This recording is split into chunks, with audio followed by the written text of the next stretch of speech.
dimuliakan Allah Subhanahu wa taala, sedikit kita akan mengenal beberapa waqafat, beberapa keutamaan dan keistimewaan dari 10 sahabat yang dijanjikan masuk surga. Karena waktu juga yang sangat singkat, kita akan ambil poin-poin penting dari 10 orang ini. Yang pertama, Abu Bakar. Abu Bakar Siddiq radhiyallahu an adalah satu di antara sahabat Rasul, tetapi dia adalah yang paling utama dari mereka. Bahkan Nabi SAW menjanjikan kepada Abu Bakar Siddiq dia akan masuk surga dari seluruh pintu surga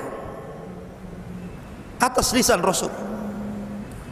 Wajar, karena di zaman itu, maksudnya di zaman awal-awal Islam, tidak ada yang seluruh keluarganya masuk Islam kecuali Abu Bakar. Istrinya masuk Islam, anak-anaknya semua masuk Islam, bahkan terlibat jasa besar dalam hijrah Rasul. Baik Abdurrahman ataupun Asma binti Abi Bakar itu sangat berjasa menyelamatkan Rasul ketika Rasul hijrah dari Mekah ke Madinah, ketika musuh-musuh dakwah melakukan sayembara untuk menangkap Rasul dan diberikan hadiah besar. Jadi memang dia sangat berjasa sekali. Bahkan di akhir wafatnya Rasul, ketika Nabi SAW sakit parah, Nabi SAW mengatakan kepada Aisyah, muru Aba Bakrin an yusalliya bin nas. Perintahkan Abu Bakar Siddiq untuk salat bersama manusia. Artinya apa? Rasul tidak mau orang lain yang menggantikan salatnya kecuali Abu Bakar. Aisyah radhiyallahu anha minta uzur ketika itu dan mengatakan, Rasul, janganlah kau perintahkan bapakku. Maksudnya Abu Bakar ini kalau salat selalu menangis, ya, selalu tidak tahan, perintahkan yang lain saja, tah Umar tah siapa gitu kan.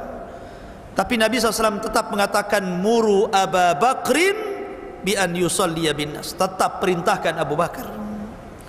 Sebenarnya Nabi SAW memandang ke depan, bukan hanya sekadar Abu Bakar itu mengimami salat 4 rakaat, 3 rakaat atau 2 rakaat, bukan itu masalahnya. Tapi Nabi SAW ingin menjadikan Abu Bakar itu sepeninggalnya adalah pemimpin untuk menggantikannya. Artinya dengan Abu Bakar menjadi imam bagi manusia di zaman Rasul masih hidup, ini pertanda suksesi kepemimpinan Abu Bakar setelah Rasul. Itu saja, ya.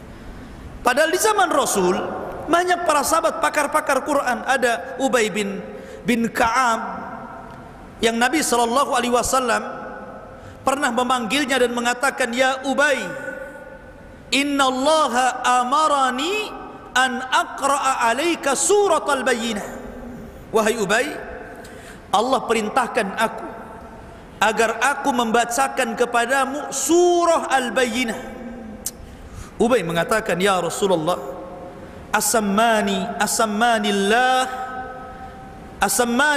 ya Rasulullah. Rasul, apakah namaku disebut-sebut Allah? Kata Rasul, ya. Menangis Ubay. Siapa saya? Kenapa namaku disebut-sebut di hadapan Allah? Tapi Rasul tidak perintahkan Ubay. Rasul tidak perintahkan Mu'ad ibn Jabal. Rasul tidak perintahkan Zaid ibn Thabit. Rasul tidak perintahkan Salim maula Abi Khudaifah yang kata Rasul ambil Al-Quran dari beliau. Tapi Rasul SAW tetap memerintahkan siapa? Abu Bakar. Dan ini keistimewaan besar. Bahkan Abu Bakar Siddiq radhiyallahu anhu yang sangat berperan menyadarkan akidah kaum muslimin ketika seluruh kaum muslimin goncang ketika wafatnya Rasul. Jadi ketika wafatnya Rasul, kaum muslimin ada yang pulang ke rumah mengurung diri, menangis habis-habisan.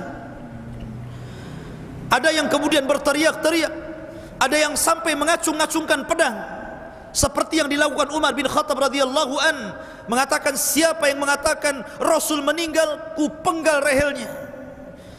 Rasul sama dengan Musa sedang pergi 40 hari dan akan kembali untuk mematahkan tangan dan kaki orang munafik. Tapi Nabi sallallahu alaihi wasallam, Abu Bakar Siddiq radhiyallahu an, berusaha tegar teguh, kemudian mengingatkan para sahabat kembali kepada akidah yang benar. Abu Bakar Siddiq mengatakan, ayyuhan nas, hei manusia, man kana minkum ya'budu Muhammadan fa inna Muhammadan qad mat. Kalau kalian masih menyembah Muhammad, Muhammad sudah enggak ada, sudah meninggal. Enggak perlu lagi kalian kemudian seperti ini. Tapi kalau maksud kalian adalah menyembah Allah, fa innallaha hayyun la yamut. Allah itu zat yang maha hidup dan tidak pernah mati. Dari situ manusia sadar. Bahkan ketika Abu Bakar baru saja dilantik menjadi khalifah, goncang keadaan kaum muslimin. Dahulu Musailamah al-Kadzab yang tidak berani di masa Rasul terang-terangan, mulai terang-terangan dengan para pengikutnya. Belum lagi muncul saja nabi wanita palsu, Al-Aswad Al-Asi dan banyak lagi. Maka Abu Bakar Siddiq radhiyallahu an memerangi mereka dan menumpas habis dalam perang Yamamah. Kemudian muncul lagi orang yang murtad, muncul lagi orang-orang yang tidak mau bayar zakat.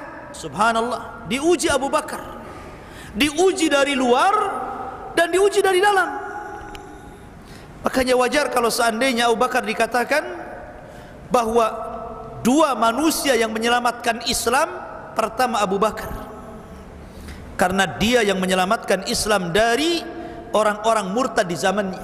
Kemudian Ahmad ibnu Muhammad ibn Hanbal, atau dikenal dengan Imam Ahmad, ketika Al-Quran dinista dan mengatakan Quran makhluk, maka dia berdiri walaupun harus dipenjara 3 kurun kekuasaan, tetapi dia tetap mengatakan Al-Quran kalamullah wa laysa bimakhluk. Abu Bakar Siddiq radhiyallahu anhu. Summa Umaru, kemudian Umar, ma'ruf Umar, disebut Al-Faruq, pembeda, satu-satunya sahabat Rasul yang masuk Islamnya fathan lil Islam, membuka kemenangan dalam Islam. Tidak ada sahabat di awal Islam berani sholat di depan Ka'bah. Tapi setelah Umar masuk Islam, mulailah satu persatu berani itu sholat depan Ka'bah. Kenapa? Ada backing, macam-macam lapor sama Umar. Karena Umar ini semenjak zaman jahiliyah pun sudah ditakuti dia kan. Orangnya besar, tinggi gitu kan, dan sangat digadang-gadangkan oleh Quraisy untuk menjadi pemimpin mereka. Sehingga Umar wajar kalau kemudian disebut Al-Faruq, pembeda. Banyak permasalahan dalam Islam itu disebabkan Umar. Contoh tentang permasalahan khamar. Umar ini berdoa kepada Allah Azza wa Jalla, Allahumma bayyin lana bayanan syafian fil khamri. Ya Allah, tolong jelaskan kepadaku tentang khamar ini, gimana hukumnya. Dari sini fitrahnya Umar memandang khamar itu tidak bagus, walaupun dulunya dia pemabuk, ya kan? Tapi setelah dia masuk Islam, betul-betul dia menjadi orang yang berbalik 180 derajat gitu kan. Menjadi orang yang subhanallah perhatian kepada agama. Sehingga dia melihat khamar ini kurang bagus, maka dia berdoa kepada Allah Azza wa Jalla untuk diterangkan hukumnya. Maka mulailah Allah turunkan ayat, yang ayat ini tidak langsung mengharamkan khamar secara abadi, tidak, akan tetapi mengajak berfikir bahwa dalam khamar itu ada kebaikan tapi madaratnya lebih banyak. Tidak puas Umar, berdoa lagi, kemudian turun ayat membatasi orang minum khamar. Kalian boleh mabuk tapi jangan ketika sholat. Wala taqrabus sholata wa antum sukara. Jangan kau dekat-dekat sholat lagi mabuk, bahaya. Nanti baca-baca apa yang dibaca tak tahu. Kemudian tidak puas juga gitu kan, berdoa lagi. Akhirnya turunlah ayat mengharamkan khamar sampai kiamat dibangkitkan. Innal khamra wal maisira wal ansab wal azlamu rijsun min amali syaitan fajtanibuhu la'allakum tuflihun. Dengan turunnya ayat ini khamar diharamkan sampai kiamat. Jasa siapa? Umar. Dalam masalah ayat hijab, Umar juga. Kemudian sholat di belakang makam Ibrahim, Umar juga. Karena dulu makam Ibrahim itu melekat di Ka'bah. Umar mengatakan, ya Rasulullah, bagaimana makam Ibrahim itu kita geser agak jauh dari Ka'bah? Subhanallah, orang jahiliyah itu adalah orang penyembah macam-macam berhala, nyembah pohon, nyembah batu, nyembah macam-macam orang jahiliyah itu. Tapi mereka diluputkan untuk menyembah makam Ibrahim. Padahal makam Ibrahim itu salah satu makhluk yang Allah turunkan dari sorga. Kata Rasul, al-maqam wal hajar ruknani minal jannah. Bahwa hajar aswad dan makam itu dua makhluk yang dari sorga. Karena dalam makam Ibrahim itu ada batu dari yakut, ya. Itu ada bekas kaki Nabiullah Ibrahim di situ. Ya. Kemudian bercahaya, tapi kemudian cahayanya dihilangkan. Dihilangkan Allah Azza wa Jalla. Karena makhluk sorga yang ada di dunia ini itu kan 4. Pertama Hajar Aswad, kedua makam Ibrahim, dan yang keduanya sungai Nil dan Efrat. Lah, makam ini ikhwan dulu melekat di Ka'bah, tapi orang musyrik tidak menyembahnya. Ya. Kenapa demikian hikmahnya? Makanya ketika Nabi SAW sholat di belakang makam Ibrahim, orang-orang musyrik tidak mengatakan, tuh lihat, Muhammad sedang menyembah Tuhan yang kami sembah dahulu. Luput makam Ibrahim tidak disembah. Ya. Makanya digeser kemudian. Kata Umar Ibn Khattab mengatakan, ya Rasulullah, bagaimana kalau seandainya kita jadikan makam Ibrahim ini tempat solat?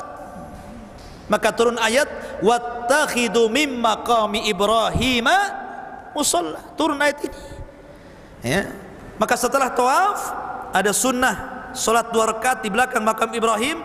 Rakaat pertama baca Qul ya ayyuhal kafirun, dan rakaat kedua membaca suratul Ikhlas. Menjadi sebuah sunnah tawaf. Jasa siapa? Umar.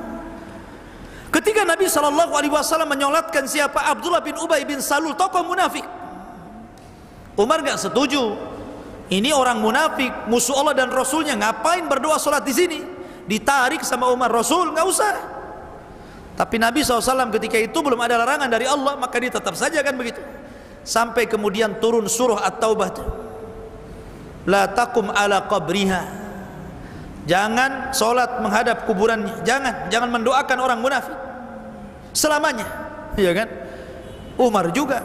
Makanya Umar itu disebut mulham, di mana ucapannya itu selalu dikuatkan wahyu. Makanya wajar kalau Rasul mengatakan, kalaulah ada nabi sepeninggalku, Umarlah orangnya. Dan Umar itu bukan hanya ditakuti kawan, disegani kawan, ditakuti lawan, bahkan syaitan takut kepada Amirul Mukminin Umar Ibn Khattab atas lisan Rasul. Ketika Nabi SAW sedang duduk-duduk ngasih taklim kepada ibu-ibu, kepada para ummahat, belum ada ayat hijab, sehingga Rasul melihat mereka. Dari kejauhan Umar Ibn Khattab datang bertandang menemui Rasul. Rasul sedang memberikan pelajaran kepada para ummahat. Melihat Umar, bubar tuh ibu-ibu, ya. Kemudian sembunyi di balik jidar, tembok. Kemudian Umar mengatakan, marah kepada ummahat ibu-ibu itu, kenapa kalian bubar? Kenapa kalian takut kepadaku dan tidak takut kepada Rasul? Harusnya kalian takut kepada Rasul.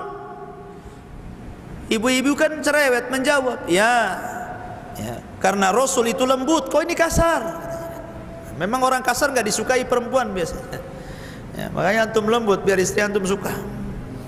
Maka Rasul kemudian senyum dan mengatakan, ya Umar, engkau kalau berjalan di satu jalan, kemudian setan berjalan di jalan yang sama, setan yang lari, kata Rasul.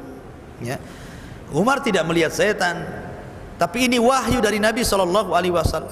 Segitunya syaitan takut kepada Amirul Mukminin Umar Ibn Khattab. Wajar, Umar ini adalah pembuka kemenangan dalam Islam, dan meninggalnya Umar pembuka fitnah setelahnya. Coba di zaman Umar